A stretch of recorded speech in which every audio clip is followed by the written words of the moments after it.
Hi, and welcome to Magic Numbers. This is episode number 60. I don't know if that's some kind of way of such a reason to celebrate, but it is an episode 60. And today we're going to be talking about Archetypist. And for those of you who listen to the stream for longer, you should already know what Archetypist is. If you don't worry, I'm going to explain it in the first several slides. Just a reminder that this stream is sponsored by mtgazone.com, the place where you can find articles, not from me because I'm bloody too busy to write anything right now. I have to maybe rediscover my model of how to do that and maybe just do the seminars on there with a very short blurb. And I will try to write some stuff as well.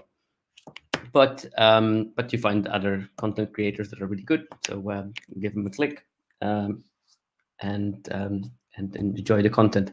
Actually, they always have the guides for the decathlon events, so it's actually quite useful to get there and check what's going on with the decathlon. If you're trying to get all the badges, you can net deck successfully from mtgazone.com. So yeah, go in there.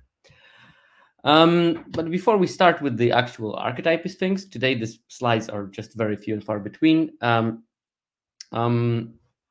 Let's talk a bit about color pairs and cohesiveness of the best decks.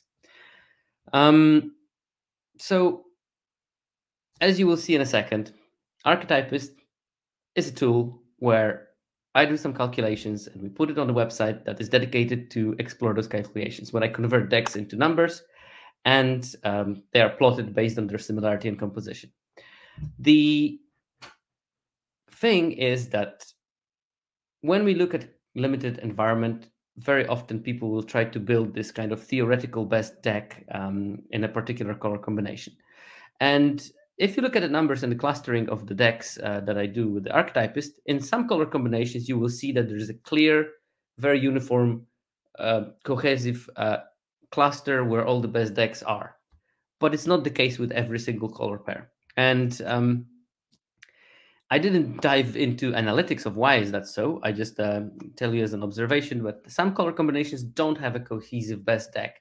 It is a mixture of commons, and the best decks are separated from the least best decks, not by a particular build that has some very specific characteristics, but they are peppered all across the color pair, and it's probably good cards, good rares that make some decks win, and not the bulk of the commons. And it's worth knowing that when you are drafting a format, because if you do know that, then you know that going into particular color combinations should be only dictated by presence of particular rares in your pool. So let's say, I think in this format, if I remember correctly, looking through the initial data from the Archetypist, black and white, I think, is one of those colors where there is no like consistent cluster of the best decks. That means that you want to go into the black-white if you open a white bomb and you get past the black bomb, and maybe you get some good removal and things like that. But you don't have this kind of cookie cutter kind of trying to draft cards that particularly fit this color combination. You just draft good cards and hope that you get the bombs in both colors, and this will be a good deck. But there is no like archetypical kind of build that will be good, as you will see in some other color combinations where you will have, for instance, two successful clusters of one may be like go white strategy and one will be sort of flyers that don't care about being blocked on the ground. And some cards are good in build that is go wide on the ground, and some cards are good in the build that is flyers. And we will be discussing that as we go into the Archetypist. So think about it. Try to not fall into a trap of thinking that there is the best kind of version of a particular deck. Not every color combination has those. Preamble done. Chop, chop. Before we dive into it, not everyone knows what Archetypist is, and not everyone knows what I'm doing actually for a job. So Archetypist is very much related to my actual day job. I'm an ecologist, and the idea for Archetypist was to do some ecology and magic. And first of all, ecology studies interactions between species in an ecosystem and general strains organisms. And ecosystem looks at complex networks of those multiple species. And how you do it, you very often check the compositions and compare the compositions of those ecosystems and see some kind of function. So an ecosystem can exhibit a measurable function. Like, for instance, what I study is bacterial communities that produce methane. And for me, the function of the ecosystem is how much methane those ecosystems produce when I put the same amount of food. The more methane is being produced, the better for me, because I actually work for the industries that want to produce methane to use as a renewable source of fuel. In some ecosystem, methane production is not good. It's still a function of the ecosystem, and you can measure it, and you can try to disrupt it by actually doing reverse of what I'm trying to do for the biogas production industry. By measuring this function, we can assess the health of the ecosystem. So if in my ecosystem, if it produces a lot of methane, it means that the community is healthy, because methane is the way of getting rid of the waste from the environment that would normally poison the bacteria. So mainly it's like acetate, which is sort of vinegar. If too much vinegar accumulates in the communities that I study, they start dying because the pH drops, and in low pH, not everything can live. So by removing methane, they keep the pH at the right level, and then they can thrive. They have more biodiversity. They can metabolize more things and stuff like that. And by looking at the health of the ecosystem, by comparing the compositions of different ecosystems that maybe have different health, we can draw conclusions on what are the key species. And I took this idea straight from my work, and I transplanted it into Magic the Gathering universum. Because Magic decks are interactions between cards in the metagame. If you will go back to the previous slide, ecology studies interactions between species in the ecosystem. Here we look at the cards in a metagame, where metagame is this sort of mega ecosystem. Decks are sort of like sub-ecosystems, and cards in those decks are like species. And because this is the case, I can basically look at it using the exact same tools that I use in my work. Because decks are complex networks of multiple card types, decks can exhibit some measurable function. In my case, I'm looking at the win rate, because that's a pretty decent function if you're interested in winning. And by measuring the win rate, I can assess the power of the particular deck. Now, problem becomes, and we will talk about it in a second, but problem becomes like on one deck, the sample size is not big enough to truly assess its own win rate, but I found a workaround solution for that. But by measuring win rates, we can assess the power of the decks, and by doing so, we can draw conclusions on cards that are absolutely key for particular archetypes. Or, as I said in the preamble, we can look at the archetype, and we can figure out that actually there are no key cards that are common. It's only higher rarity cards that are very important for those archetypes, and the commons are sort of replaceable most of the time. There you can just go on the general power level, but nothing is essential. You can imagine that some archetypes will be absolutely depending on a particular card, and especially build-arounds will be this kind of archetype where you have to have a particular card, otherwise it doesn't work. So, for example, the Slitherblade deck needed Slitherblade.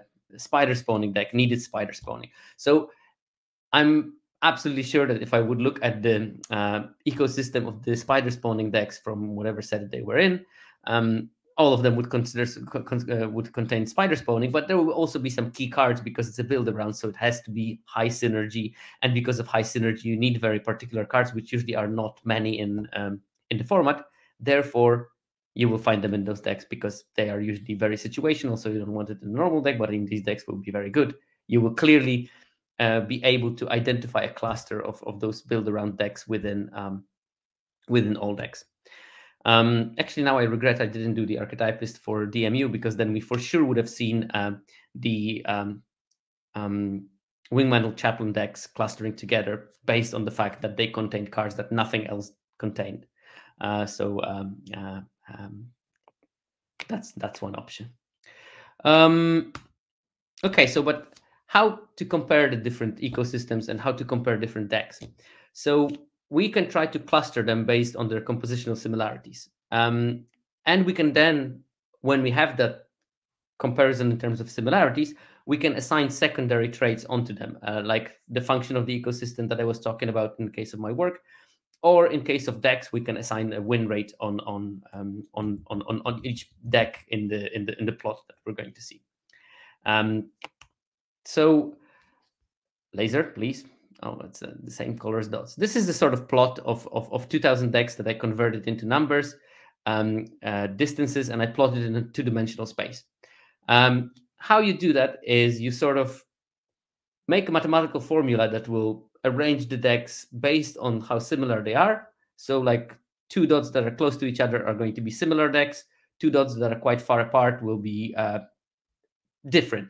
They're not going to be very different if I look at the single color pair, because so many cards are shared and they will be almost in every deck.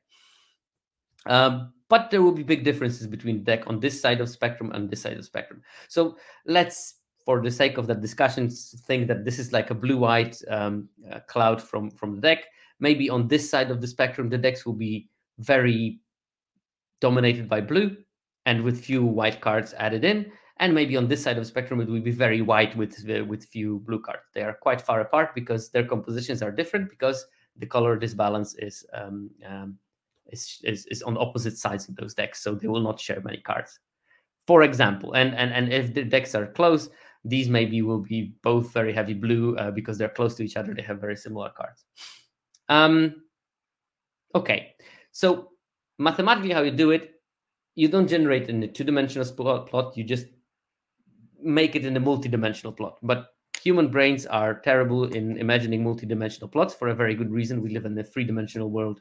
More than 3 dimensions are mind-boggling for us because we've never seen it. So what you do is you have these dots in multiple dimensions, and you use the mathematical equivalent of driving a truck through the road. Like if you imagine the truck driving through the road has some certain density of insects on it, and by driving the truck, you just splatter them on your windscreen and convert them into a two-dimensional space. This is something very similar that we do. The only difference is that because those dimensions are not proportional, the first 2 dimensions contain most information, and by splatting, you don't lose that much. You just splat them, but the shape of the graph remains like good 70, 80. In case of my work things, over 95% same from what it would be in the multidimensional space. With magic, it's more 70% of the information is retained in that graph, which is not perfect, but it's not terrible. So splatting together those dots, we create a 2-dimensional plot, and the 2-dimensional plot we can actually grasp with our heads, which is great because it's nice that we are capable of actually visualizing it, and especially when we assign the function. So how do I assign the function? I look at the local win rate, and local win rate will be explained in a second. So, but it's generally checking the average win rate of the deck that I'm looking at. Every dot basically is one deck on this plot. So I check the win rate of each deck and its closest neighbors. The idea is that the closest neighbors are also the most similar in terms of composition. So if I look at the average win rate of the deck plus, in case of this analysis, I'm going to look at 14 closest neighbors, so 15 decks in total. If I look at those 15 decks, I get this sort of like a localized win rate. And then I apply it to the plot. So it looks like this, that I have this deck A that is red. Here are the 15 closest neighbors. I have the yellow deck, that's deck B, and its 15 closest neighbors. Because these dots are very close to each other, they sort of share quite a lot of the decks that contribute to their localized win rates. But there's some differences. So for instance, if these 4 decks were very good and they all trophied, and these were all O3s, there will be quite a difference between the win rates between those 2 points. And then I expect that this will have also high win rate because these trophy decks are close to it, and so on and so on. And by applying this to all the plot, I get this kind of map of high win rates. And there are several possible scenarios of that. These are all based on speculations and fake data. But this is like one of those splatters, and I just colored it randomly. And I put blue are good decks and red are underperformers, but they're all peppered around. There is no like pattern in them. Good decks mixed with bad decks mixed with medium stuff. This would show you the scenario that decks are sort of random in terms of their performance. This is not something I would expect particularly, because we know that Magic is not a game that's random in terms of that you put random cards and you have a good deck. We actually use some kind of rationale of assembling decks, and especially 17 lands users are pretty decent players on average. They know how to draft, they know how to build a deck, so they will tend to, try to build them to be competitive. Therefore, we might expect that they are not completely randomly built, and the results will not be random, and there will be some good decks within them that are quite similar to each other. So this is one of the possible scenarios. This is a scenario where there is one general good build. So the gray decks will be sort of everything, and this blue cluster that I artificially applied on it will be the good decks that cluster together. So then you can imagine that I could just basically take all those decks, check their composition, check the average number of each card, and try to see which cards are specifically important for those successful deck when I compare them to all the decks. So let's say Scrapwork Cohort, there will be like average 2 copies of those in these good decks, and there will be an average of like 1 copy per all the other decks, which means that Scrapwork Cohort is important for those decks to be successful. But probably because Scrapwork Cohort is important for them, some other cards will join, depending on what color combination it is, hypothetically. And this is a scenario when there is like one consensus good build for the particular deck. But it's not the only possible scenario. You can have a scenario where you have 3 distinct builds, and they will differ slightly. And we will see that in the data later, so I'm not going to speculate too much, because why would you speculate when you can actually give you the actual real-life examples with real-life data? But you can imagine that there will be slightly different sub-builds within the archetype. And this is the concept that people understand. They know it exists, but there was no good tool of looking at it before this. I think that very often when people talk about a color pair, they tend to uniformize it, and they tend to say, well, red-green decks, they want this, without specifying that there are sub-builds of red-green decks that actually build completely differently than the main maybe cluster. There are like some niche sub-builds that are successful and maybe won't come together as often, but it's good to know that they are there, and it's good to know which cards are good in them. So with that, enter Pekka Pulli, who is my collaborator on this, who made all those beautiful visualization. Pekka is obviously from Finland, and he is an expert in visualization of data and making mobile apps, and also keen on Magic, and also, I don't know how, but while feeding his children and chatting with his wife, he managed to cobble together the Archetypist for this time. So not only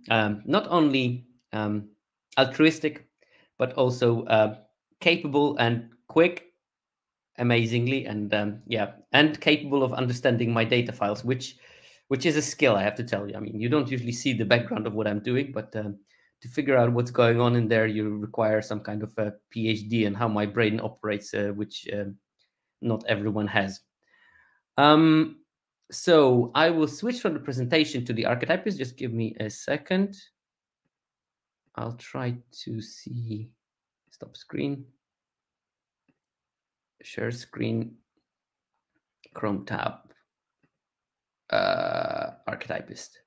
Archetypist, yes. So now we're on the Archetypist screen. Tadam, Pekka, me, 17 lens data, obviously. Where else would you get the data? And these are the data from the current set, from all the 10 color pairs. In a couple of days, if you go to the website that I will possibly put in my YouTube video description and put in my podcast description, when we go to the website, when you go to the website, you can actually do all those things all by yourself. There are a couple of things that you can regulate. So this is a plot of 1,000 recent white-blue decks, but you can choose from any of the 10 color pairs. In best of 1 draft decks in Brothers War on Magic Arena, these are the 1,000 most recent decks that there were in the public data set.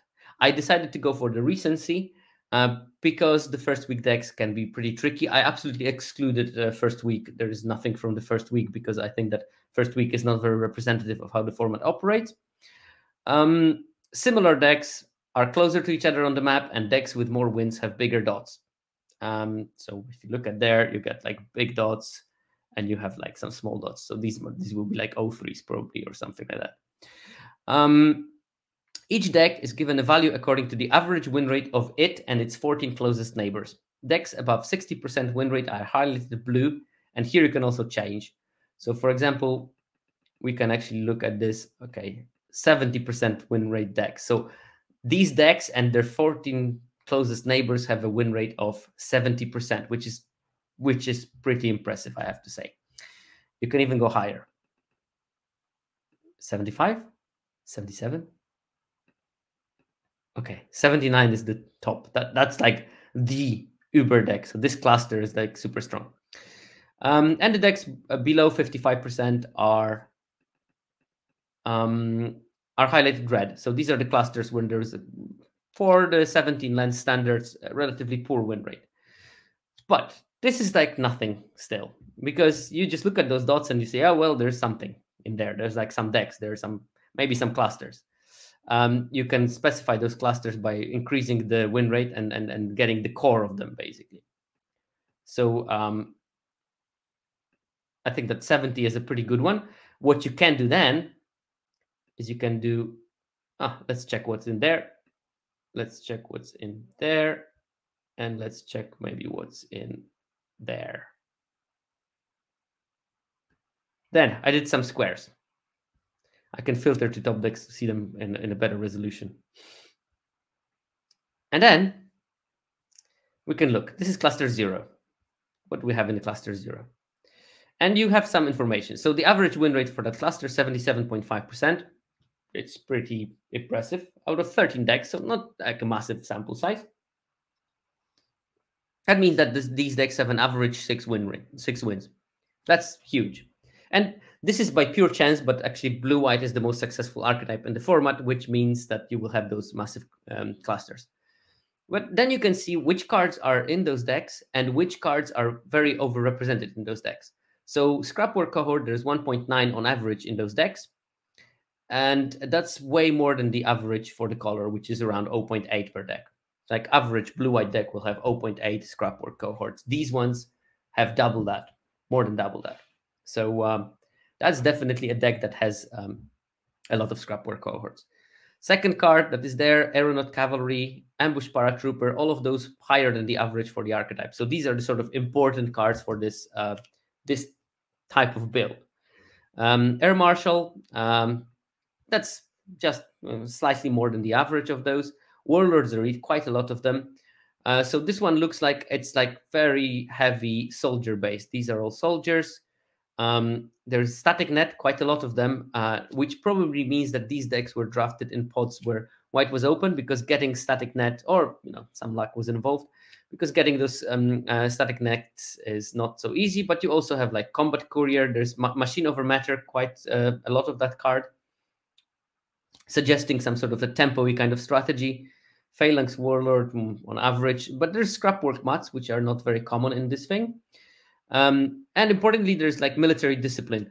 This card tells me that this deck does not want only to attack in the air. This deck wants to attack on the ground, because honestly, Military Discipline is not so great when you're flyers mainly.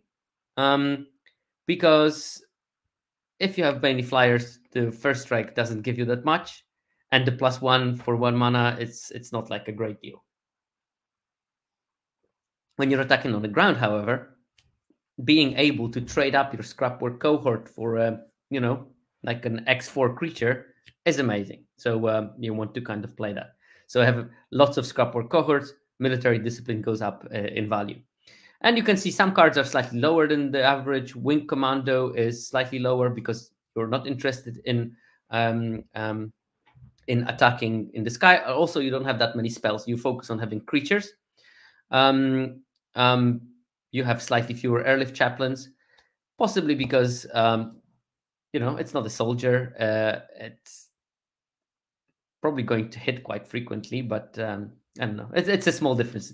I wouldn't put too much weight on it. But then the nice feature of that is that you can also look at the 7 win decks from that cluster. So in this case, 1, 2, 3, 4, 5, 6, 7. So 7 out of the 13 decks trophied in that cluster. That's quite an exceptional cluster, to be fair. And you can look what's in there. I mean, I'm sure that most of them will have some sort of a bomb. Here you can look 16 lands. That's nice to know. Steel Seraph, that there is your bomb. You got the static net average of 1, so almost all of them will have one of them. Here 15 lands, but probably more 16. They have 17 lands actually, because there's Underground River in the swamp. So probably there's some black splash. Legions to Ashes, that's the splash. 2 Tokashias, welcome. My god, some people. Some Herald Cavalries, the Ocean Tactician, Machine Over Matter for the tempo stuff, Arcane Proxy, when you can recast your Machine Over Matter, for example. Miral, another bomb. So, those trophy decks will very often, Sky Strike Officer. I mean, this is just a nuts deck, honestly. I mean, how can you even lose with this thing? It looks pretty sweet. I mean, in all fairness, it looks super sweet. Scrapwork Mat just as a 2/1 does look pretty nice. And you can go through all those decks and look at them individually and sort of try to build yourself like, it's sort of like a different version of watching trophy decks on Arena. But apart from that, I mean, what is this even? Apart from that, you get an impression that these decks are in a way similar. Now, they don't look identical because there is just no identical decks, but they will share some features that the maths behind clustering things will find that make them similar enough to be clustering close to each other. And it works quite well, because if it wouldn't, you would see the pattern of the decks you won't see the successful decks clustering so well together in large clusters. I can imagine like 4 or 5 of them being close together because they all won and are close together. But you would expect that it to be much more spread across, and you won't expect those kind of tight clusters of winning decks, and also tight cluster of losing decks showing what is not so good. Because we can also maybe highlight one weaker cluster and see what's wrong with in there. Like, for example, it doesn't have Paratrooper. Paratrooper seems to be an important card. It puts Koilos Rock. It puts Disenchant. These cards are probably not making your deck tick. Hulking Metamorph. This is the card that you probably don't want to be playing in those decks. So you can see which cards in overabundance sort of indicate a not so good deck. But let's cut and focus on the good ones. We looked at the cluster 0, and then we have cluster 1 and cluster 2. These are quite close together. We can look at them. Let's look at cluster 1.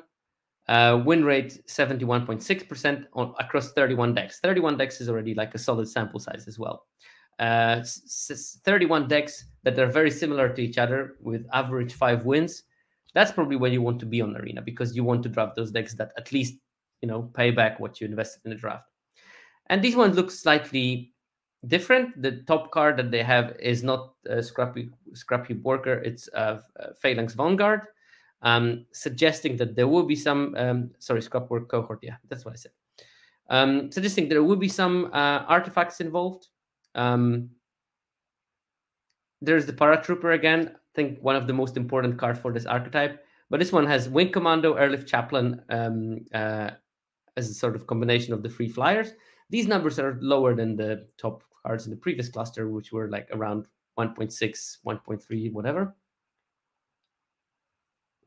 But also, you have to keep in mind, a larger cluster will be closer to the average of the general archetype, because the more decks you include, the more close it will be to the average. So all those differences are quite important when you see them in a large cluster that has like 30 to 50 decks.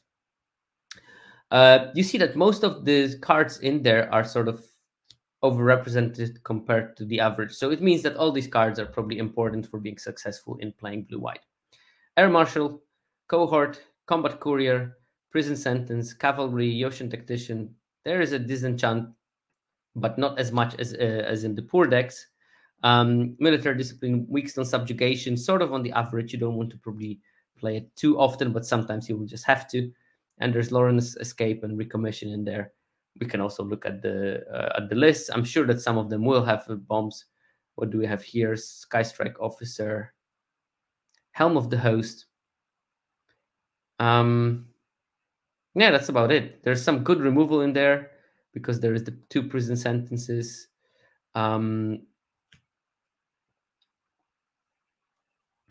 Evolving Wilds to make it into 16 lands. I see that lots of those decks do play 16 lands that are in those clusters. So maybe there is a lesson there not to put too many lands into those type of decks. But in general, these are the sort of cards that you want to be playing and you want to have access to if you want to play this archetype. And then we have the last cluster. That one has 70% win rate, 5 wins on average. So good, 24 decks, which is pretty useful. And here we see a slightly different build because here we see cards that we didn't see in the previous groups. Combat Courier is the top common. And whenever I see Combat Courier so high, I also think Mightstone Animation is somewhere there. And indeed it is. There is also Stern Lesson. Coilous Rock in this cluster is actually good. So this is a sort of like, we're trying to build some power stones and actually be able to use them for things in this deck. And I mean, it works okay with the Air Marshal. It will have more non-creature spells, so Wing Commando will be okay in that. You have the Prison Sentence, Mightstone Animation, Stern Lesson, Machine Over Matter, Recommission, and probably some, peppered in spells like the Synchronize in some of those decks, for example. So this is more like a artifact spells kind of version of it. So yeah, let's look at what we have here. We have 2 Desynchronizes, 2 Weakstone Subjugations, 2 Commandos, which will be good with all those cards. Disenchant, Energy Refractor, Lawrence Escape, Machine Over Matter, Recommission, Stern Lesson, and Supply Drop. All these cards will trigger the Wing Commando, which will make it significantly better. And you can see that this is not a version that is built around soldiers. I mean, obviously there will be soldiers because most of the creatures in blue-white are soldiers, but this is not like a ham-fisted attempt on building a soldiers deck. This is a slightly different build of blue-white that focuses more on the artifact synergies. And we can look at the next one. Here has double Urza, for example, and well, Harbin. That's soldier-centric, but it's not super heavy on soldiers, so I don't know if you will activate this Harbin super often. If you do, excellent. If you don't, you have a 2-mana 3/2 flyer, which is not bad. And here we have like a full-on Wing Commando version with some black splash for something. Gixian Puppeteer. Why not if you have 2 Evolving Wilds? But it's 4 Commandos, 2 Airlift Chaplains, 2 Cavalries, 2 Paratroopers, so like a very heavy flying version with just out of here 10 flyers. And then tempo cards, Machine Over Matters, 2 Zephyr Sentinels, so like already 12 flyers. Some stuff on the ground. I don't know if Thopter Mechanic is also pretty good in there. Do you have any power of drawing cards? You have 2 Stern Lessons. That's basically it. And Combat Courier, that's also can trigger the draw 2 cards mechanic in this version.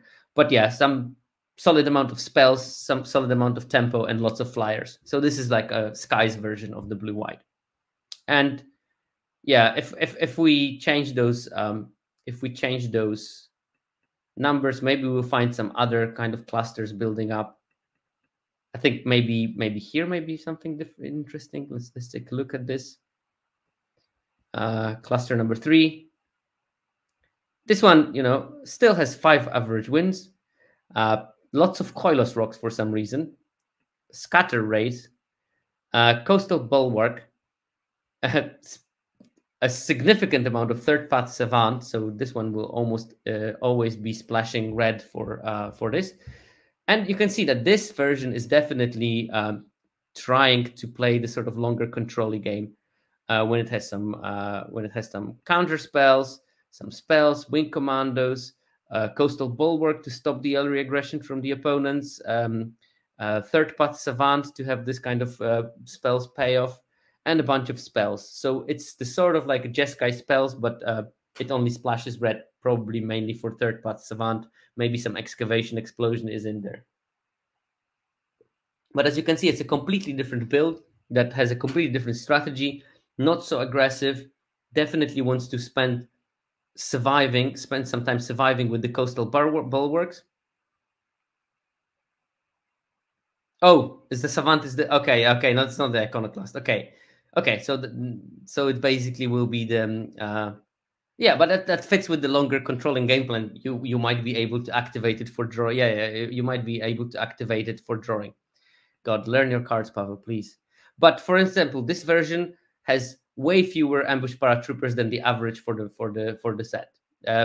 So like 2/3 of the number that normally is. It has fewer combat couriers. It has fewer aeronaut cavalries because it doesn't rely on those soldier synergies. So let's take a look at here. We have 2 combat threshers. Okay, that's the double striker that draws a card. Machine over matters again. Some Phalanx Vanguard. So this one actually has some early game. Deadly Riposte. That's the spell that deals 3 and gains 2 life. So that would work as a sort of like a defensive card. Teferi, I guess that's what you're building towards. But it's a more like tempo we control rather than tempo we aggro, if you look at this one. Second deck we look at it, obviously has the Paratrooper, because I told you that they don't play hard Paratroopers. This one looks like you want to draw some cards, gain advantage, defend, and win in the air, but not win in the air by being super aggressive, by win in the air by being slightly defensive. And I'm pretty sure that all of them will be sort of looking at the same kind of thing, controlling versions of the blue-white. So you can see that it's different from what is there. And we can maybe look at this cluster still, if there is anything interesting in it. Wing Commando, Warlords Elite, Air Marshal, Paratrooper, Vanguard, Lawrence Escape. This one doesn't look like there's anything super interesting. It's just like a middle of the range. Slightly lower win rate, slightly lower wins. Number 5. That's already... Oh, but that's a Mindstone's animation kind of version of the blue-white with quite a lot of copies of Mindstone animation. Again, some flying. Thopter Mechanic, Power Stone Engineer. So card draw plus Mindstone animation. Well, actually, yeah, Mindstone animation and Power Stone Engineer is a good combination. Thopter Mechanic, sorry, is a good combination. Static Net, obviously, always good. And we can look at the list here. It looks controlly. Urza, Lord Protector, Urza, Power Stone Prodigy, Urza's Command. Definitely Urza themed. You want artifacts in those kind of build.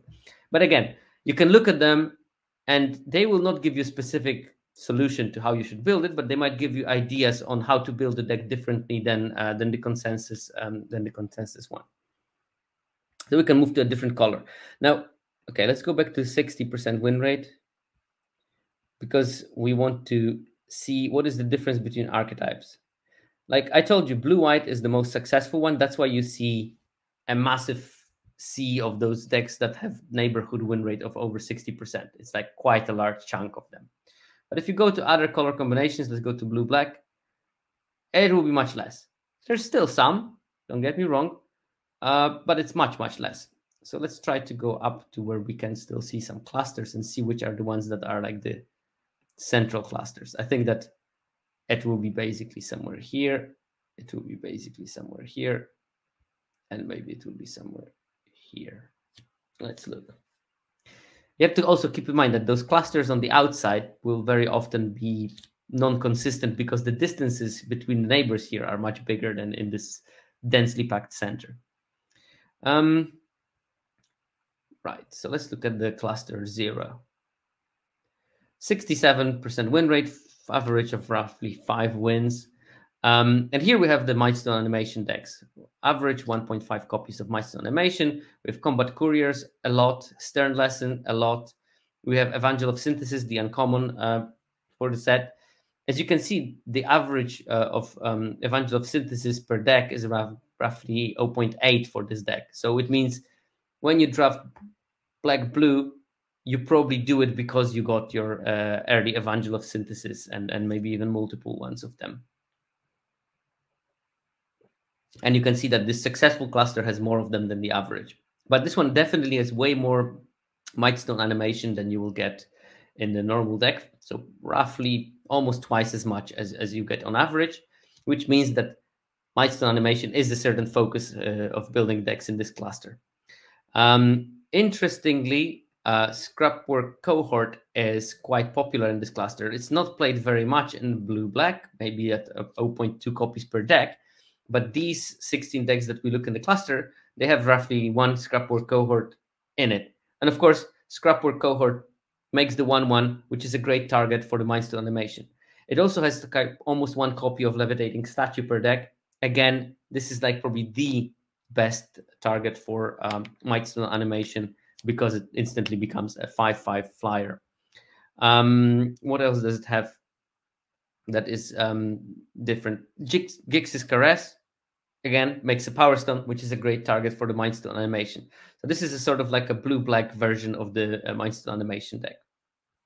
And if we look, here we have one Mindstone animation in this version, but this one has three Mindstone animations, 3 Combat Couriers, 2 Levitating Statues. There's an Evangel of Synthesis, there's the Gix's Caress, there's Stern Lesson that also makes the token Supply Drop, which, you can play your Milestone animation on top of that as well, while it's a combat trick. Okay, you probably won't draw a card from it then, but you already drew a card from Milestone animation. All of those things look pretty decent. Let's take a look at the second build. Second build looks like it is a hardcore version of I draw 2 cards. So this looks like the version of the deck that really wants to have those draw 2 cards synergies. So top card is Combat Courier, 2 copies per deck on average across those 16 decks. That's roughly double of what you would get on average per archetype. So clearly there are some Combat Couriers in those decks. Moment of Defiance, also 1.6 copies per deck when average is probably like half a copy. So 3 times more than average decks in the color combination. It has average of 1.5 Trench Stalker, average of 1.5 Evangel of Synthesis, average 1 Thopter Mechanic. All these cards have the draw 2 cards kind of bonuses. Stern Lesson, an instant that allows you to draw 2 cards in one go, which will trigger all those activated abilities on your opponent's turn as well.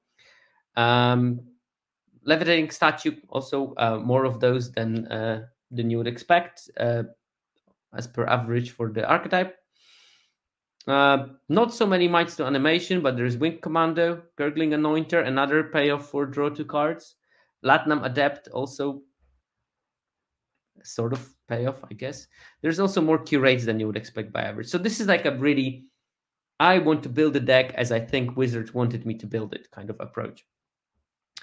And the last build, Combat Courier, Disfigure, Stern Lesson, Trench Stalker, Evolving Wilds, Gix's Caress, Remorse, Energy Refractor, another draw 2 cards kind of thing. Gixian Infiltrator, that's the sacrifice guy, isn't it? The 2/1 that whenever you sacrifice a permanent, you get a bonus. So this is a sort of like a weird combination of sacrificing synergies and draw 2 cards kind of synergies. Because when you think about it, you can sacrifice the Combat Courier, you sacrifice Evolving Wilds, you possibly get like random things that you can sacrifice.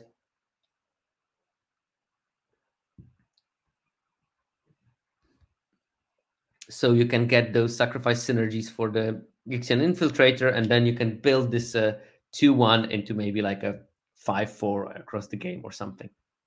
So here we have like one of the versions that went 7 wins, 3 Gixian Infiltrators. I really hope that this is the one that is that is the one that you sacrifice and grows, because I'm getting confused with all those similar names. I'm old. I can't memorize all the names. But yeah, 2 combat couriers, 2 gurgling anointers, which is nice because actually gurgling anointer with combat courier is decent, because when they kill it, at least you get back your combat courier and you can sacrifice it for another card. Power Stone Fracture. That sacrifices things. So yeah, another way of getting infiltrators bigger. You can sacrifice something to it, maybe like a Power Stone or things. Hero of the Dunes on the splash, Cohort, Mutt, Rager, Zephyr Sentinel.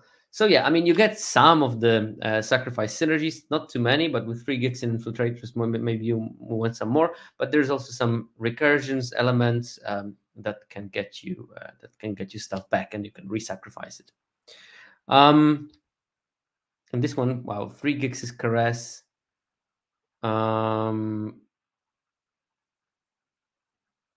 Clay Revenant. Oh, that's the zombie that you can get back from your graveyard, the artifact kind of thingy. Gixian Puppeteer. This one doesn't have the Gixian Infiltrator. But it does have some sacrifice synergies with Killzone Acrobat and some synergies of I have a Misery Shadow and lands. That's also a good synergy. Skystrike Officer. Who needs soldiers when you can make some on your own? So a couple of bombs and a couple of cards that can trigger the double draw. But yeah, that's generally the picture of the blue-black. Black-red. And here, let's go to 60%. You will see how different are the archetypes. You see that if you go to white-blue, you see almost half of the plot lit up when you look at the 60% neighborhood win rate. When you go to black-red, you see a couple of patches here and there. So let's try to go up with the win rate to localize those essential clusters. Okay, so roughly we see a cluster here, a cluster here, a cluster here, a cluster here, a cluster here.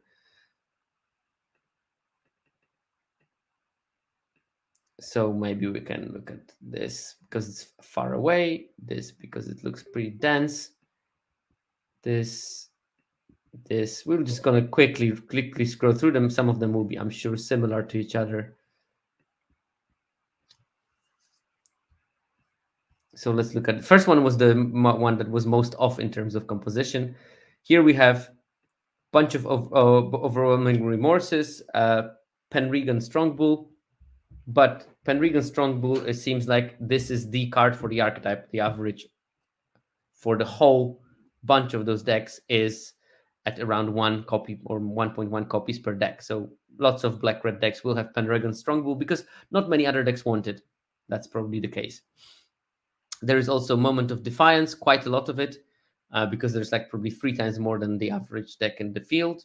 Overwhelming Remorse is also like quite a lot of it, which makes me think that this is the more black version of the black-red deck, and others will be more advantaged in terms of red. And you can look at the lists and you can see 9 swamp, 6 mountains, 10 swamp, 6 mountains, 8 swamp, 7 mountains, 8 swamp, 7 mountains in those trophy decks. So these are the black-red decks that are actually black-red and not red-black. So you probably got it from drafting black and then finding some strong red card to accompany it, and you build it. But it's not leaning on the black-red synergies. It still can be successful though. Most outstanding cards. Carrion Locust, quite a lot of copies of that, 0.7 per deck, when normally you just almost never play them. But it has fewer Gixian Infiltrators, fewer Goblin Blast Runners, slightly fewer Power Stone Fraction Traxodemon. So it's not leaning on the sacrifice synergy. This is a black deck when you maybe open like a red bomb. And we can look at them, and if we see some kind of red bombs in them. Okay, probably they got like Excavation Explosion in it in this case. And they just put it in with a couple of other red cards like Penregan Strongbull. Just to fill it in, and the rest is basically black. It has Gix's command as a bomb, so not even, and then Maze Mind Tome. Second one, 3 Overwhelming Remorses. Okay, this one splashes, well, puts red for the Horned Stone Seeker. What else? There is a Corrupt in it with Elsewhere Flask. There's Excavation Explosion. So yeah, I guess you have 2 Hornstone Seekers, 1 Excavation Explosion. Puts you to play red to some extent, but the bulk of the deck is black. There is still Junkyard Genius, the Signpost Uncommon in it. But as you can see, it's not like featuring on the list. Let's look at the maybe more mainstream clusters. This one has 1.5 copies of Goblin Blast Runner, 1.3 copies of Penregan Strongbull, and 1.3 copies of Gixian Infiltrator Traxodemon. So this one is leaning already on the sacrifice synergies. Lots of Goblin Blast Runners. There is Sibling Rivalry, average 1 copy per deck. That's more than the average. So yeah, this is like a sort of light version of the sacrifice deck. Has 63% win rate, roughly the cluster out of 18 decks, which is not terrible at all. Next cluster, Gixian Infiltrator, Goblin Blast Runner, Penregan Strongbull. So this is a same sacrifice version of the deck. Possibly this one is more red, maybe, but it probably will depend on how many infiltrators you have. But it's slightly more red looking across the trophy decks from the.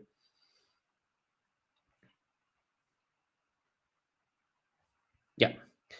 Third version, 1.8 Goblin Blast Runners per deck, 1.6 Gixian Infiltrators, a bunch of Excavation Explosion, which means, to me at least, that this has been drafted in a pod where red was slightly more open, because you shouldn't get that many Excavation Explosions on average without it. And these ones have Ichor Wellspring quite a lot, Clay Revenant. You want to sacrifice those artifacts with Penregan Strongbull, also 1.5 copies per deck, which is more than the average. Chromatic Star. So this one has a couple of those retro artifacts in the composition, more than the other decks. But yeah, this is like a sacrifice deck, but not a steel sack deck, because you don't see the Siblings Rivalry that much. I mean, it's like basically on the average level for the archetype. Another cluster, 2.4 Goblin Blast Runners. I think that as we move on our plot, as we move in this direction, we just see more and more Goblin Blast Runners. So this one almost didn't have them, and these ones start having quite a lot of them. So let's go 2.4 Goblin Blast Runners, 2.1 Gixian Infiltrator. That's like all in on this sacrifice team, 1.5 Sibling Rivalry. So it's basically that if you look at this plot, and I don't do it in this analysis because it's complicated, but you could do it if you would assign other functions. You can sort of try to figure out what does it mean that something is in this side of the plot and what that something is in this side of the plot. You can apply this sort of kind of environmental data on it. I could, for example, look at average mana value of the cards, and maybe here it will be more expensive spells and here will be cheaper spells. And then we can sort of link the speed of the deck with the win rate and see which color combination you want to draft fast and which one you want to draft slow. I didn't do that kind of fancy analysis in this one. Maybe next time, but already getting those archetypist things to work is a pain. So I can't promise it for sure. But yeah, this looks like a super sacrifice version. I mean, top cards in this archetype: Blast Runner, Infiltrator, Sibling Rivalry, Penregan Strongbull, Junkyard Genius, Killzone Acrobat. So the first 6 cards already, every single one of them is something to do with sacrifice. Excavation Explosion is just good.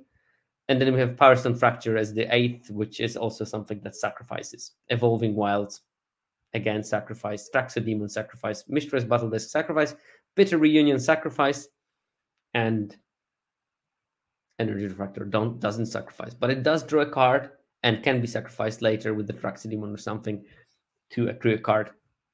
And maybe even to splash something. And we have a next cluster. This one's lower win rate, 60% average win rate in the cluster. Again, 2 Goblin Blast Runners, Killzone Acrobat. So this looks again like a different version of the sacrifice kind of build. And we have the last cluster, 27 decks, 62.6, 2.5 Goblin Blast Runners. Gixin Infiltrator slightly less. Bitter Reunion, Pendragon, Strong Bull, Junkyard Genius, Power Stone Structure. So again, all of those some sort of sacrifice elements in them. Whirling Strike. So I mean, probably when you attack with the Goblin Blast Runner or a bigger Gixin Infiltrator, you might want Whirling Strike. I think that the card is slightly underestimated how good it is in the format, and maybe slightly overplayed in decks when it's not that great. Here it looks pretty good because you can play it on the big Pendragon Strong Bull, you can play it on the big Gixin Infiltrator. Goblin Blast Runner being a 5/2 first strike trample when it has Menace is also something that you can enjoy playing against your opponent. So maybe, in some of those sacrifice decks, Whirling Strike is actually a good card. Okay. Red-green. Here we see maybe 5 different, maybe 6 clusters. Let's go a bit up in the win rate to isolate the ones that really matter. Okay, let's look at those 3 that we ended up with. Or maybe I'll take this one because that looks like there's something going on in there as well. I'm just going to recluster that. That looks pretty good. Let's decrease and see if I nailed it. Yeah, sort of nailed it. So let's start with the cluster 0, 1, 2, and 3. We're moving to the right.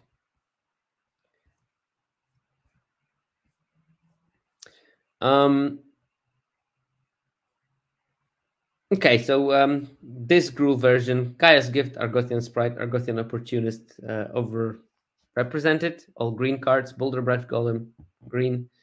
Mutt, just great card. Prowler, Sentinel Stalwart, Epic Confrontation.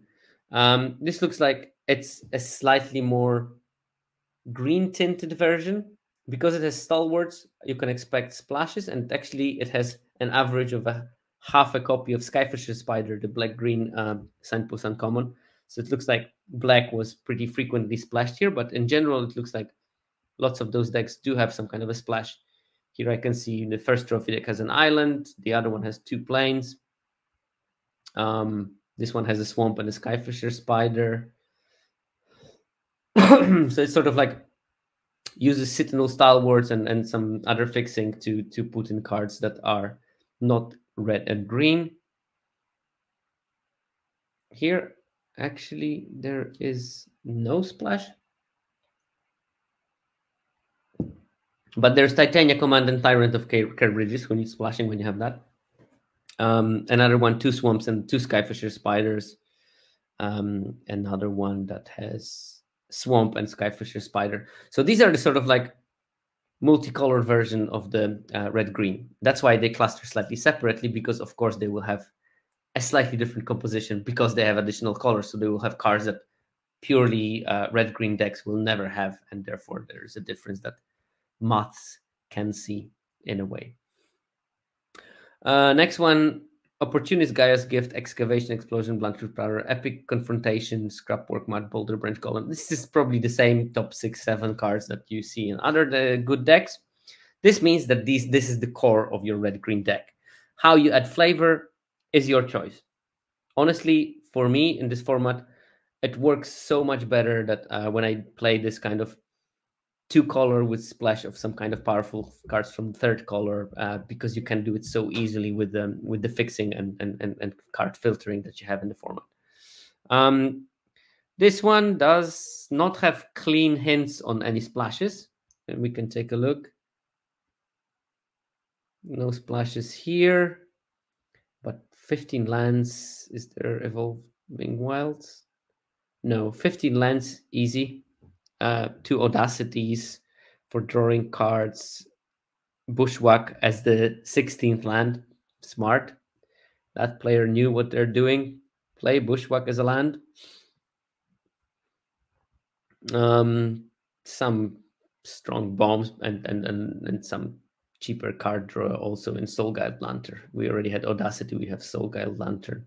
all those cards can draw your card. Mishra's Bubble as well, so that's why you can play fewer lands.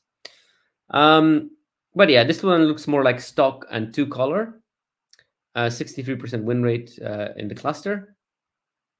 Next one, 68% win rate and 5 wins, only based on 7 decks. So it's a small sample, but it looks very different from what we saw before. The top card is Bitter Reunion. We have Sentinel Stalwarts, quite a lot of them, like 1.2 on average. Scrapwork Mats, 1.2 per average. Then we have Opportunist, Panregan Strong Bull, Conscripted Infantry, Goblin Blast Runner. So this is more like a kind of suicide version of red aggro, red-green aggro. Lots of free ones, Whirling Strikes. That's pretty good with those smaller creatures with lower toughness. And this one probably just goes ham-fisted on winning quickly. Mishra's Juggernaut as well, as a card that can be sort of like a bigger finisher on the common level. Again, few lands.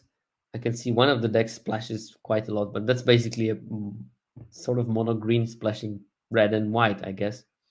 But it just didn't put enough white cards to cut it to a 3-color version. Next cluster, what do we have here? This one, 60% win rate. It looks very much heavier on red. Like all the first decks were much more heavier on green, and this one has top card is Arbalest Engineers, so looks like it's from the pods where specifically red-green was open. We don't know if red and green were open, but specifically red-green was open because you get so many of the signposts. It looks heavily on red because top cards, apart from the Engineers, Excavation Explosion, Gaia's Gift, but you can always get those, Argothian Opportunist. But then we have a lot of Giant Cindermaws, Penregan Strong Bulls, Whirling Strike, Blitz Automaton, Mishra's Juggernaut, more than the average. So this is the sort of like a red-green version, not the green-red version. And that's clusters for the red-green. So if we look at the plot here, it seems like when we go in this direction, we get slightly more red cards. So this is probably going to be the cluster when there's more red. We can check, test it. Excavation Explosion. Actually, it doesn't look like that. It does have cards that were not present in those good decks. So, for example, it has Unleash Shell, which did not appear on any other list in there. Right, white-green. White-green. Let's try to... As you can see, there's not...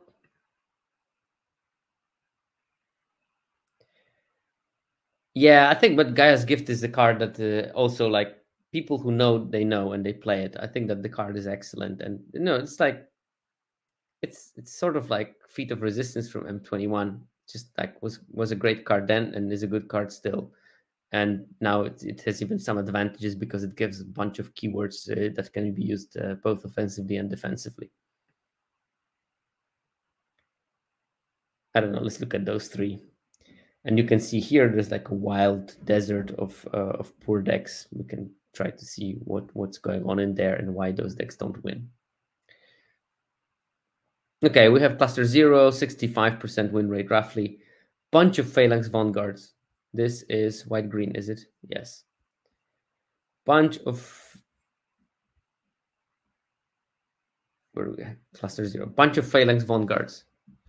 Bunch of Scrapwork Cohorts. Ambush Paratrooper. Warlords Elite. Cavalry. It's basically white with some green added in. But this is like a white aggro featuring some green cards because they needed a second color.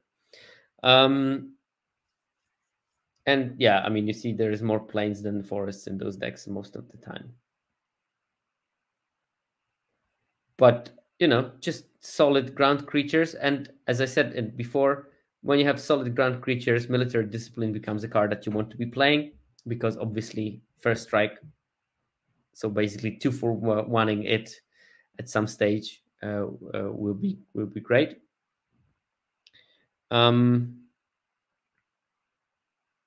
well, one for one really, but then you force them to block the creature that you imbued with it.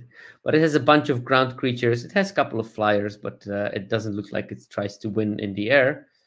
It can deal last couple of points of damage in the air.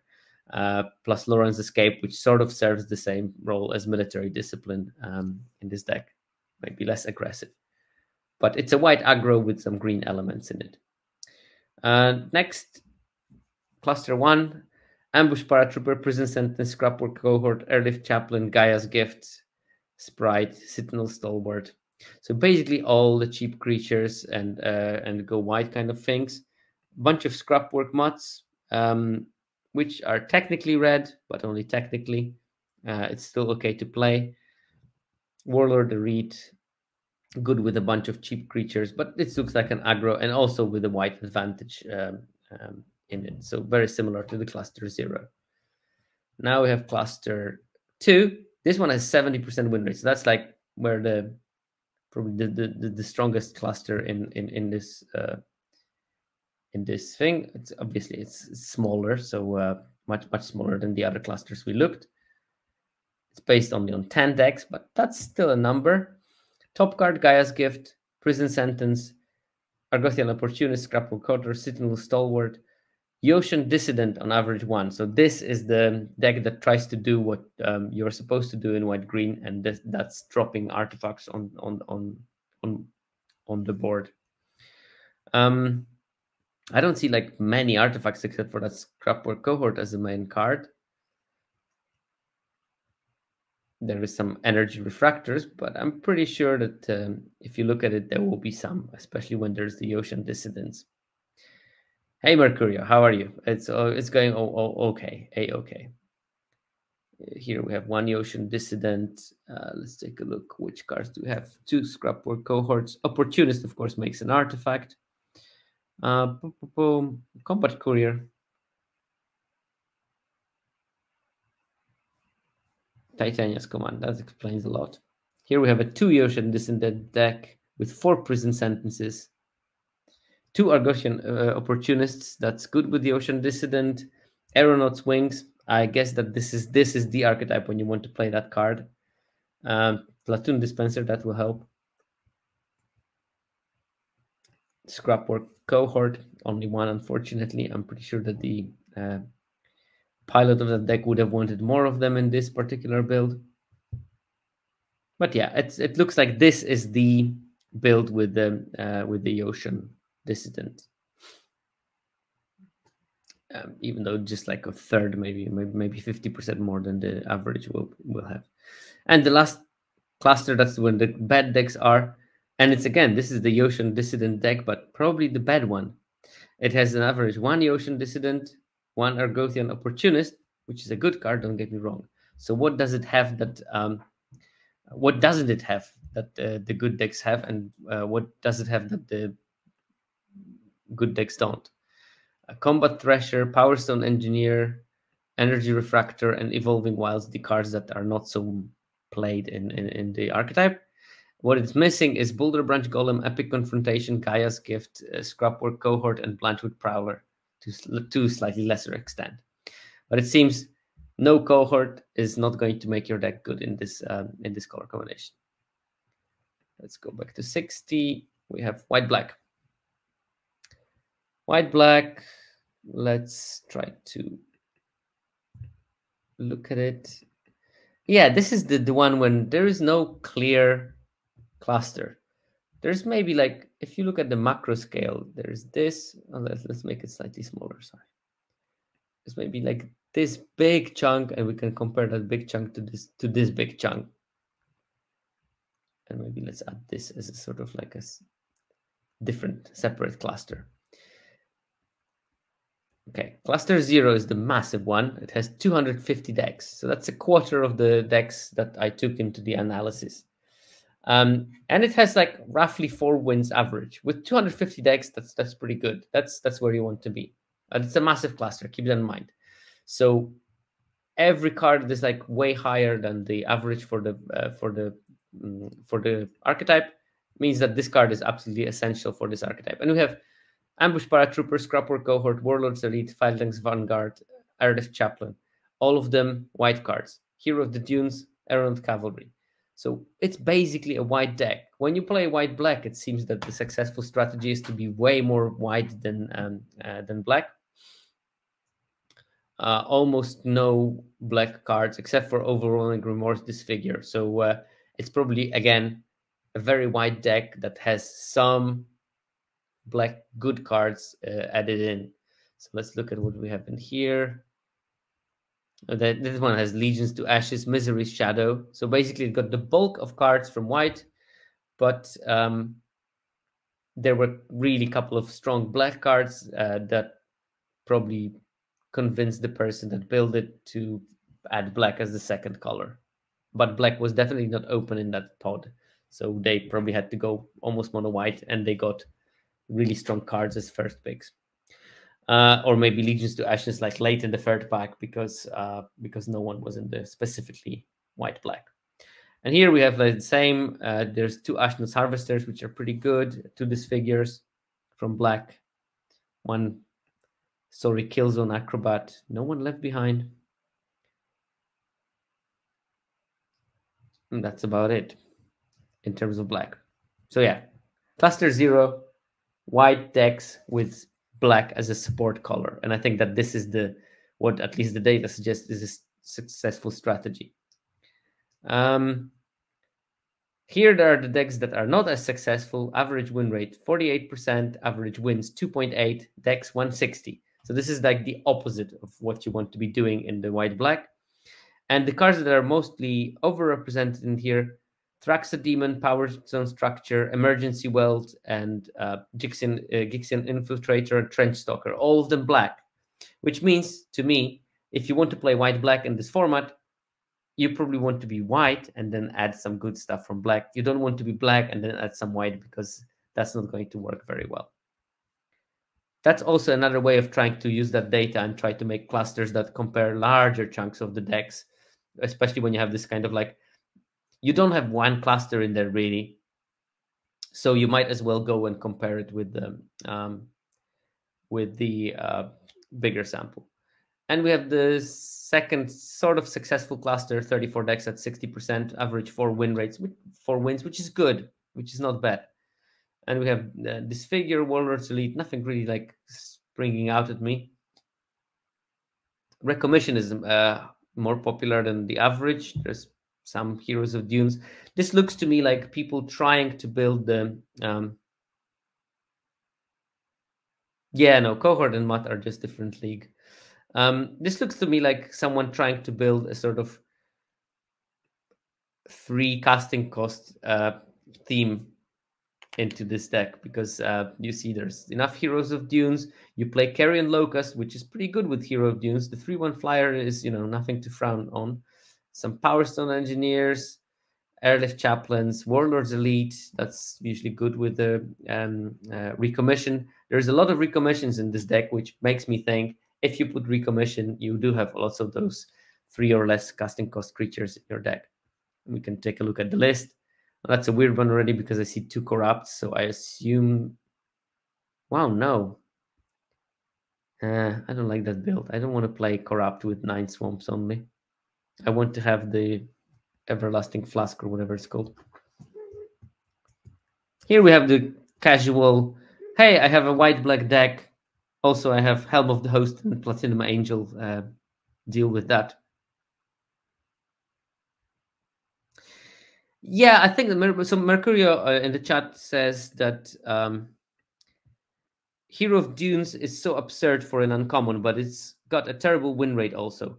I think it has to do something with the archetype, really, that people try to focus too much on building this black-white creatures with mana cost 3 or less. Hello, cat. What do you want from me?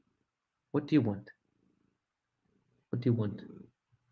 I'm sorry, a technical pause because my cat decided to come and say hi to the chat. You want to say hi to the chat?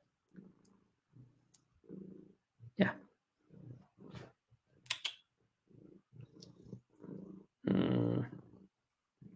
You're just bored, aren't you? The dog is locked out. You're happy that you can spend time with me. Anyway, okay, I'll show the cat. That's important. The cat has to be shown. Scorcho.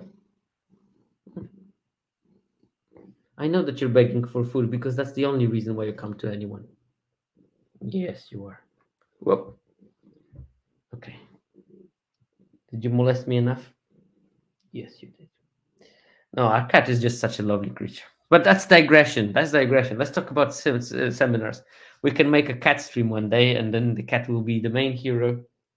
I will show him how he's a very good vegetable eating cat.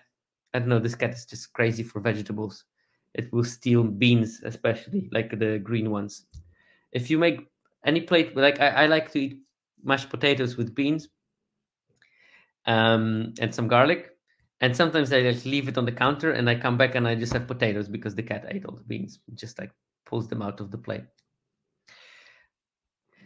Enough of digressions, Pavel. So we were talking about the Hero of the Dunes. I think that people try to get too much on the theme rather than having this as sort of like a mild reward. I had success with it, but weirdly I built a deck where I had every single white signpost uncommon and like bunch of splashing tools, and it was excellent there. But I had no black except for Hero of Dunes. I had just like a bunch of white and green mainly, some Citadel stalwarts, and then because of that, I was able to splash all the other white signposts that I managed to draft through the draft, and that was excellent there. It was absolutely fantastic. I was doing some really, really really sick stuff in this deck. But it was not focusing on the theme.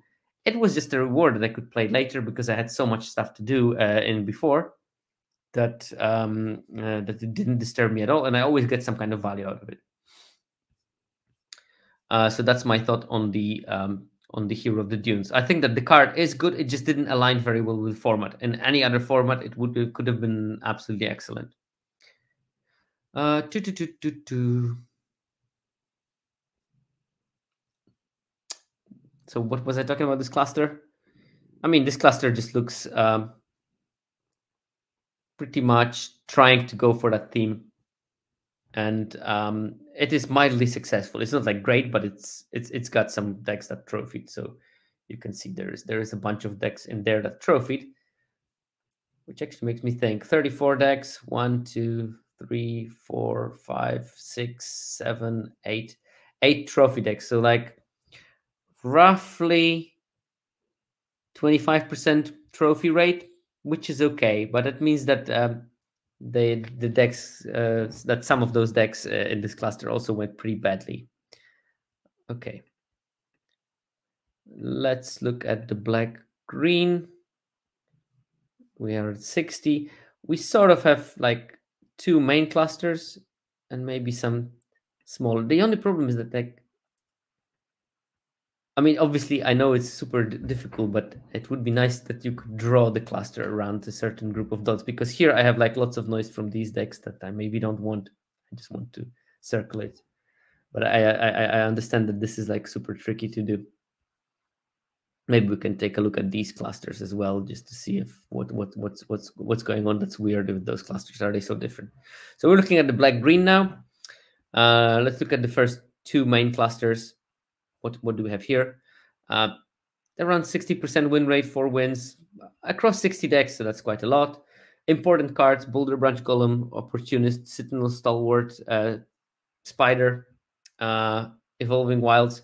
So this clearly will be sort of like a splashy version. It has enough Stalwarts and enough Evolving Wilds to make me think that these decks will have always some kind of a splash. Here, 2 planes. 2 planes. So I can see that there is a bunch of planes here. Not really. They could easily splash something, but they didn't. Here, 14 lines, so I'm assuming there is planes. What do we have here for a splash? Here, I don't see a splash. There's 2 stalwarts, but I don't see There's one Mishra's research desk that you can splash just out of the, and Scrapwork Mutt that you can just splash out of the Citadel Stalwarts. The Archive Avenger, what is that even? Oh, it's one of the retro things, probably, or something.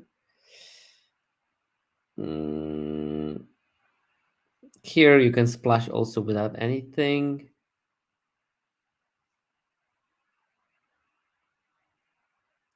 No splash here.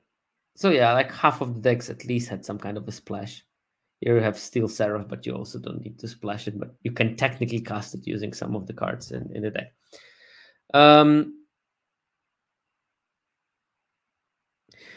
Funky is asking a question in the chat. I have a question about Evolving Wilds. Any idea why improvement when drawn is negative on this card? It might be that if it's drawn early, sometimes people crack it and then they don't draw any more lands. I can.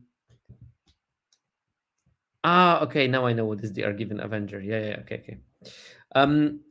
Because sometimes when you have like a 2-lander, you play the turn 1 Evolving Wilds, you filter one more land, and then you increase your chances of not drawing something. That might be one of the reasons. The other thing, other thing would be just a speculation. I would have to properly analyze when does the Evolving Wilds decrease the win rate the most. My guess would be that people sometimes overplay it. They play too many of them, maybe. I don't know. It's hard to say. I will always play that card, and I assume that the IWD is negative, but by very minimal numbers. I would be guessing. It's also that because it's played so commonly in so many decks, there will be quite a large sample size. It would be interesting to see if that IWD is still low for the top players when you look at the data. I don't have the 17 lens open at the moment, but if I would be to make an educated guess, I would think that the best players will have a slightly better results with the Evolving Wilds. Okay, the cluster 0 looks like a slightly splashy version of black green. Cluster 1, 60% win rate, 4 wins. That's what you want. Top cards: Argothian Opportunist, Boulder Branch Golem, Gaia's Gift, Blanchwood Prowler. It looks like a more green version of the deck. It has like this figure, Overwhelming Remorse, for the interaction. Well, some more Ravenous Gigamoles, which make me think, okay, this is like creature-centric version of it. Some Skyfisher Spiders, but no exaggeration in there. My educated guess, by the way, the listeners that don't see it, my educated guess was absolutely worse. It's worse, the IWD for top players. That's an interesting one. I don't know. Maybe we play too much of it. Maybe it's not as good as people think. But I think that generally, like, lands IWD is lower for some reason, and lands are important. I don't know. It might be some mathematical gimmick that I didn't find on that.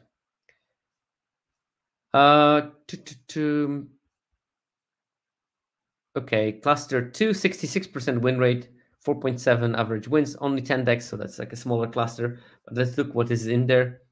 Overwhelming Remorse, Shoot Down, Demon, Argosian Sprite, Confrontation, Goring Wallplow, Rust Goliath.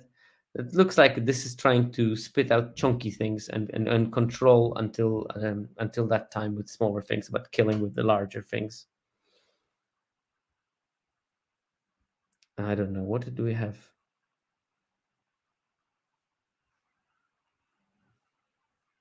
Yeah, there is some big creatures in the decks that I'm looking through. And a couple of bombs, obviously. But here we have Gnarled Polebearer, Goring Warplow. Is that a big thing? Rootwire Amalgam? But there's a Trench Stalker as well. So maybe this is like sort of like a big creatures, black-green. Cluster number 3, 65% across 12 decks, 4.5 wins. That's pretty decent. Demon is being top card. That's an interesting one.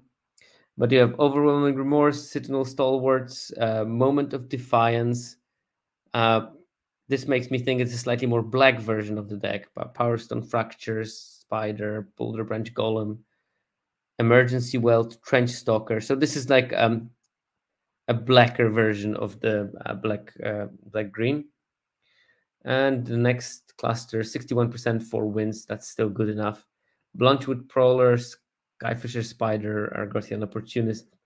Nothing really interesting in there in terms of like cards that you would see over or underrepresented. Maybe slightly fewer Boulder Branch Golems, but I don't see any pattern in this particular cluster.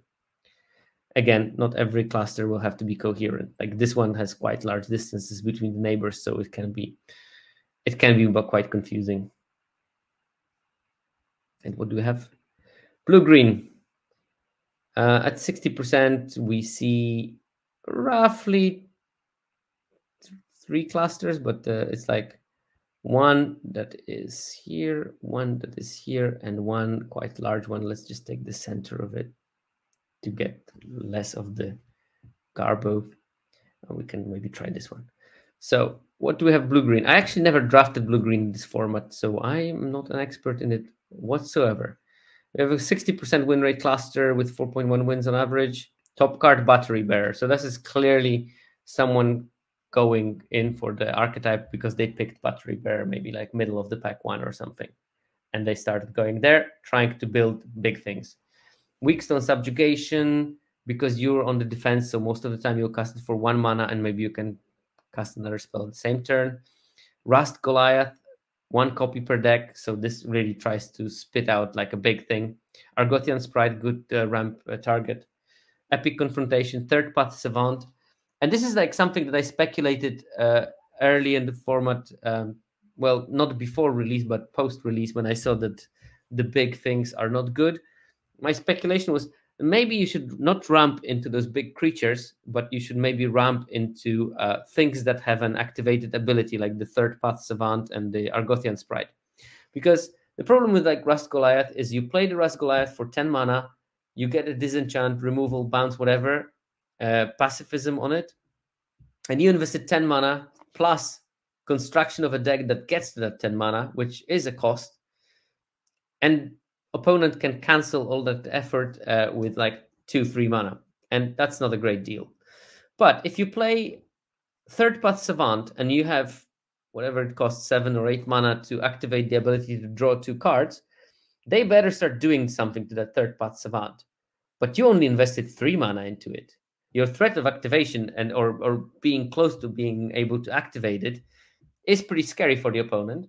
Like the card for 3 mana is not a big problem, but once you get close to the activations, it starts becoming a thing that will take over the game. Therefore, they need to take care of it. And then you invested 3 mana, they invested 2 or 3 mana. You're much better off in that exchange. And the same goes with the Argothian Sprite in terms of that kind of investment. So that was my speculation in the format on maybe those large cost activated abilities are quite good. Boulder Branch Golem, Coilous Rock. I guess that this is part of the ramping. Actually, few Argothian Opportunists. Fewer than the average for the archetype. Yeah. Stern Lessons also fewer, which is not consistent with the ramping thing. But of course, with the Battery Bearer, you can ramp with any creature that you play. Next cluster, 60% win rate, 4 wins. That's okay for this archetype. Opportunist Combat Courier, Boulder Branch Golem, Weakstone Subjugation, Stern Lesson, Argothian Sprite, Epic Confrontation. So this is not like super rampy. There is some Battery Bearers, but there is also Milestones Animations in some number. Third Path Savant. This is interesting. The Third Path Savant seems to be like a key card for this archetype in general, because we didn't see it that much before. We saw it briefly, I think, in the blue-black, but apart from that, not many sightings of it. Cluster 3, 62.3% win rate, 4 wins average. Argothian Opportunist is the most common card. Then Milestone's active animation, over 1.5 copies of it. That's more than double of what you would expect on average from the archetype. So this looks like some sort of like a Mightstone animation version of the blue-green, with Argothian Opportunist being perfect support because it makes the Power Stone, so you can enchant the Power Stone next turn with the animation, draw a card, and swing for 4. What else we have? Combat Couriers, also like a half-decent target for the Mightstone animation. Stern Lesson will produce a Power Stone for the Mightstone's animation. Energy Refractor, same thing. Levitating Statue, same thing. So that's like, looks like slightly tinged towards building the Mightstone animation engine rather than ramping. There is no Rust Golems in here, for example, as they were in the other things. This cluster number 4, also known as 3, because of course, as an IT person, Pekka starts with 0. Average win rate 64, average wins 4.6, only 8 decks, but that's at least a coherent, it seems, cluster. It has 2.3 Sentinel Stalwarts. That's probably 4 times more than the average for the archetype. A bunch of Falaji Archaeologists, and that's 1.3 of them, and I think that like average is probably like 0.2. So that's like supercharged on Falaji Archaeologist. And that looks for a non-creature spell, if I remember correctly. So I always assume there will be some spells in here. There's Weakstone Subjugation, Gaia's Gift, Stern Lesson, Desynchronized, Energy Refractor, Mask of the Jadecrafters, few Mindstone animations. So it doesn't focus on Mindstone animation, but judging by the number of Sentinel Stalwarts, it wants to ramp quick things, maybe like 3-4 drops faster, and it might be splashing or using scrapwork mats, for example, to Mishra's research desks. Here we have a prison sentence being splashed. So it's like more like a 3-color, 4-color kind of deck with good cards, using Sentinel Stalwart as the tool that you can ramp with, and also fix colors. Okay, we're almost there in terms of the color combinations. Blue-red, again, this looks like an archetype when you don't have the coherent clustering. It looks all over the place, to be fair. So let's just take a bunch of decks from the good pile and a bunch of decks from the bad pile and see if there's big differences between them. Let's look at the good decks first. 61% over 100 decks. Super overrepresented card is third part Iconoclast. I'm not going to make that mistake twice. This is the one. This is the signpost blue-red uncommon. 1.3 copies per deck. So it's clearly good. Blue-red decks do have Iconoclast, and that's the card that you should be looking for. And another super overrepresented card is Whirling Strike in those good decks, which means, yes, you probably should play a bunch of them in this deck. Some advantage of Dwarven Forge Chanter, the Prowess 1/3. Some overrepresentation of Bitter Reunion. Apart from that, it just looks like tempo creatures. There's Penregan Strongbull in quite some numbers, probably because it does have material to sacrifice, and maybe it does need this thing to do the last couple of points of damage. But it looks like very much spell-centric kind of deck. Yeah, second most common card is the Milestones animation. So it combines that. I'm pretty sure that if you get a levitating statue in there, you're going to be quite happy as well. I don't see them in any of the trophy decks. Oh, there's one here. But that might be just for the lack, but for people loving that card in general. But there's Iconoclast in almost every copy of the deck. But yeah, slightly different. So definitely focusing on the third part Iconoclast, and that probably should be the reason that you will start drafting blue-red. And then cluster 1, that's 47% average win rate, 2.7 wins, not great decks, 57 of them. This one focuses on the Mindstones animation, but not like super heavily. This one doesn't have the iconoclast. It has like 0.6 copies, while the other one had 1.3 copies. So these are the decks when you try to draft red white, but you didn't get third path iconoclast. So I think that lesson for me from this: pick the iconoclast and you'll be good.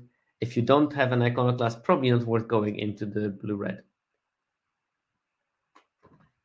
Obviously, sometimes you'll be rewarded. You start drafting blue red and you will get iconoclast somewhere late. It does happen, but it's probably wiser to start with it, and then let's just look at this cluster, because it looks like it's maybe slightly more winning. Yes, 64% win rate, 4.6, 28 decks. This is a good version of Mightstone animation deck, but it has also like a bunch of iconoclast, 1.5 iconoclast in those decks. Combat Courier, Stern Lesson, Pendragon Strongbull. So I guess like this is the way of winning this with this archetype. You get iconoclast and you get Strongbulls, and your spells will very frequently be either artifacts, non-creature artifacts that you're happy to play, and then maybe sacrifice to the Pendragon Strongbull to do the last point of damage, or there are spells that generate power stones like Excavation, Explosion, Stern Lesson, this kind of stuff.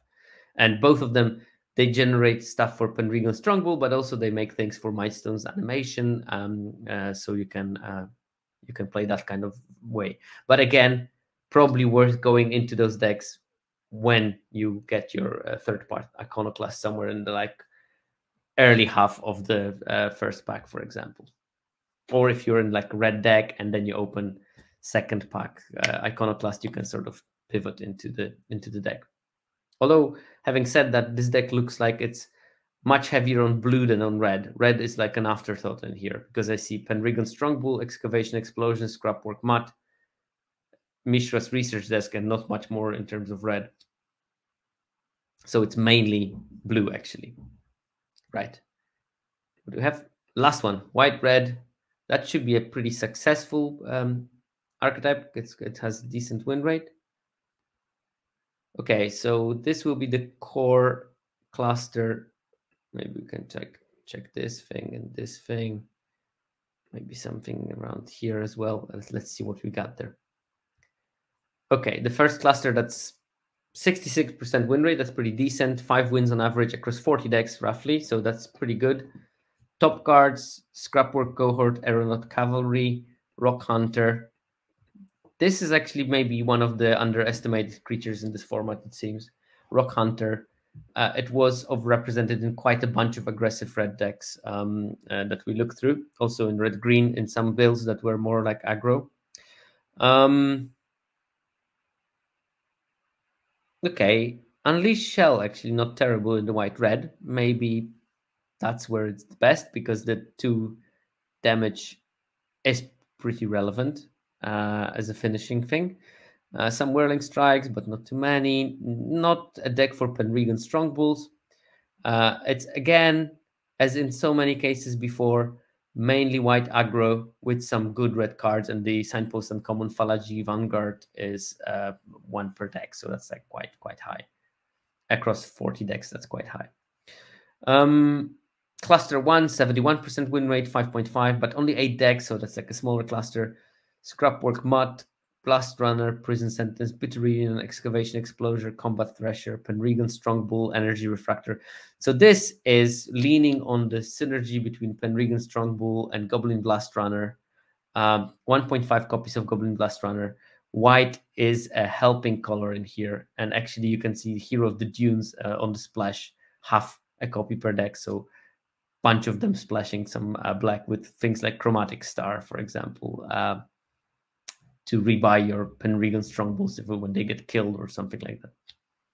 Looks pretty sweet as a build. I might actually give it a try, like sort of like white-red sacrifice, using mainly Pendragon Strongbull as your sacrifice outlet, when you can basically sacrifice some meaningless artifact every turn and swing with the Blast Runners for 3 with some support. Maybe even for 4 when you play the Hero of the Dunes. So you shouldn't be afraid of splashing it. Let's find a version that has a bunch of Goblin Blast Runners. There is a version with 2. And you can see that No, don't do that, please. Of course, I ruined my window. Now I have to refilter it. Oh no. So we had this sort of first cluster. Was that the second one? We have to refine it.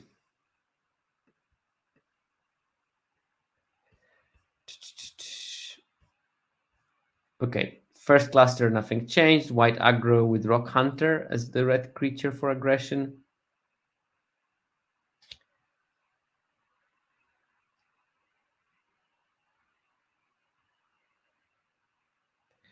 Mana value 3 or less, Arashka. I'm pretty sure because I did get the white 4/4 from it in some games.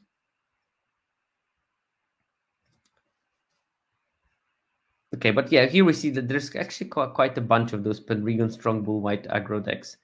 Penregan Strongbull, Scrapwork Cohort, Goblin Blast Runner, Penregan Strongbull, 2.4 copies per deck. It's only 8 decks, and the win rate is like okay, but not amazing.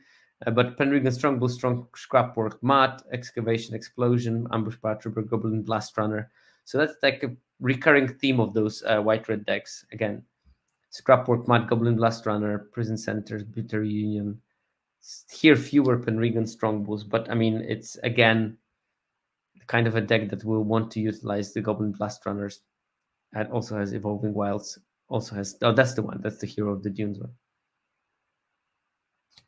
Yeah, Arashka. It's really a great card. It just didn't align as we discussed when we were talking about the white black. It just didn't align very well with what the format is doing in black white. Black white is just like missed archetypes slightly because black tries to do different things than white. White wants to be super aggressive. Black wants to be more grindy. So because the mismatch between them, it's not great. But actually, I already told before that I found best success of Hero of the Dunes in the format by splashing it, and these white red decks that have it confirm that splashing it is not a bad idea, especially because things like Chromatic Star, putting one Evolving Wilds when you have a Goblin Blast Runner, you want to have it anyway because that sacrifice of the Evolving Wilds triggers the Goblin Blast Runner, obviously. In situations like this, when you want to put the energy refractor sometimes to sacrifice it to Strongbull and things like that, the cost of splashing it is very minimal.